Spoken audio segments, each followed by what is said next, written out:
OTT కోరలు పీకేలా బాలీవుడ్ నటుడు అమీర్ ఖాన్ సరికొత్త నిర్ణయంతో కదిలిన సంగతి తెలిసిందే. ఆయన హీరోగా నటించిన బ్యాక్కొటేషన్ సితారే జమీన్ ఫార్ బ్యాక్కొటేషన్ చిత్రాన్ని ఎలాంటి ఓటీటీ సంస్థకు విక్రయించకుండా ముందుగా థియేటర్లో రిలీజ్ చేస్తున్నారు. అనంతరం అదే చిత్రాన్ని నేరుగా పేపర్ వ్యూ ద్వారా యూట్యూబ్లో రిలీజ్ చేస్తున్నారు.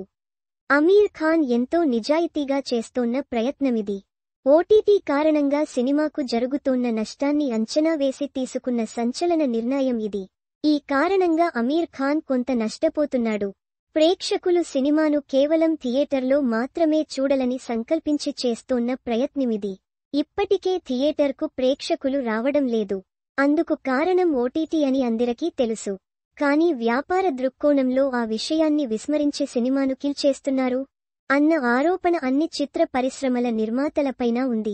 మిగతా ఇండస్ట్రీల సంగతి పక్కనబెడితే అమీర్ ఖాన్ లా టాలీవుడ్ నిర్మాతలు కూడా పేపర్ వ్యూ ద్వారా సినిమాను రిలీజ్ చేయగలరా?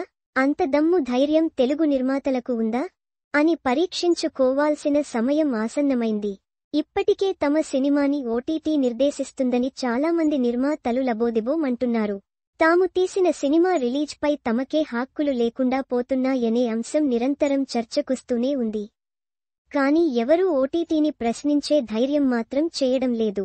ఓటీటీ ఇచ్చిన డేట్ల ప్రకారం సినిమా థియేటర్లో రిలీజ్ అవుతుంది. అటుపై ఓటీటీలో రిలీజ్ చేస్తున్నారు. ఓటీటీ కూడా ఇక్కడ నిబంధనలు మీరుతుంది. చిన్న సినిమాకి ఒకలా, పెద్ద సినిమాకు మరోలా ట్రీట్మెంట్ అందిస్తుంది. సినిమా హిట్ అయితే 8 వారాల తర్వాత కాకపోతే థియేటర్ రిలీజ్ అనంతరం వారం కూడా గడవకముందే ఓటీటీలో రిలీజ్ చేస్తున్నారు. ఆ కారణంగా చిన్న సినిమాని ప్రేక్షకుడు థియేటర్కు వెళ్లి చూసే పరిస్థితి ఉండటం లేదు. ఈ ప్రాసెస్లో నిర్మాత నష్టపోవడం లేదు కానీ స్వేచ్ఛని కోల్పోతున్నాడు. రిలీజ్పై హక్కును కోల్పోతున్నాడు. ప్రేక్షకులకు సినిమా థియేటర్ దూరమవుతుంది. అందుకే అమీర్ ఖాన్ కొత్త స్ట్రాటజీతో ముందుకెళ్తున్నారు. అమీర్ ఖాన్ లా నిర్మాతలంతా చేయగలిగితే థియేటర్ ఆక్యుపెన్సీ పెరుగుతుంది. ఈ క్రమంలో నిర్మాత కొంత నష్టాన్ని భరించాల్సి ఉంటుంది.